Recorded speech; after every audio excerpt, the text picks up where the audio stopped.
What's going on, guys? Welcome to the first video of our deadlift series. So in this first video, I'm just going to talk about the setup, something that people mess up a lot of times.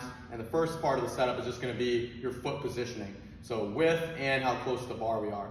So we don't want to set up too tight. If I set up too tight, a lot of times when I go to push, I don't have that correct alignment as far as being able to drive hips, over knees, over ankles. I really want joints aligned. That's going to be the most powerful position that I can drive into the ground. I want to think about a hammer hitting a nail, all right? And if I set up too wide here, a lot of times when I go to get tension, I really go to push with heavier weights, a lot of times these knees are going to cave in. So I want to find a position that I can really create tension and keep that alignment. For a lot of people, a good place to start, and this is something that's going to be a little different for everybody, you can kind of play with your foot position, but a good place to start is going to be slightly wider than hip width, a little bit around close to shoulder width. That's going to be a good place to start for most people.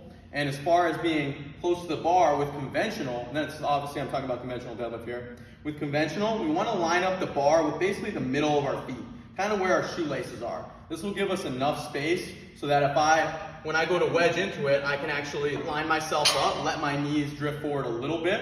If I go too close here, when I go to wedge into it, a lot of times the bar is going to come forward. All right, if I set up too far away, basically I'm going to put tension on my back. I want that, farther away the weight is from my hips and my center of mass, the more pressure is going to be on my back. Okay, so that's pretty much what we want to do for a conventional. That's kind of the things we want to think about. For a sumo, it's going to be a little different.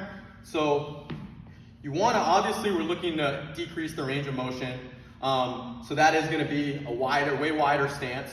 But what I don't want to do is set up too wide to the point where when I go to push, my knees are way inside of my feet.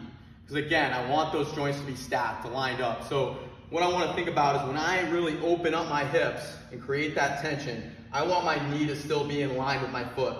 That's going to be the strongest position for most people. And again, a little bit of variance with everybody's body is a little different, but that's a really good place to start. And that's going to be able to create the most tension into the ground and really drive through while still decreasing that range of motion. And as far as with the distance away from the bar, it's going to be a little closer. All right, so our hips are already going to be close to the bar. So I can get away with being more like an inch away from the bar here, create that tension back. So I'm trying to really open up my hips, keep my knees over my feet, and then I'll wedge into it. All right, so now we're going to go over to the hex bar. Not much has changed. It's very similar to the conventional as far as positioning goes. We'll come over here.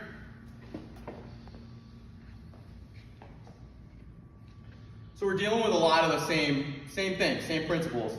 So I don't want my feet to be too tight, don't want my feet to be too wide. Find that position that you would kind of explode from, you would jump from, and that's going to be where we're going to be at, creating tension with the feet, driving into it. We're going to talk about the rest of the parts of the deadlift in the next videos.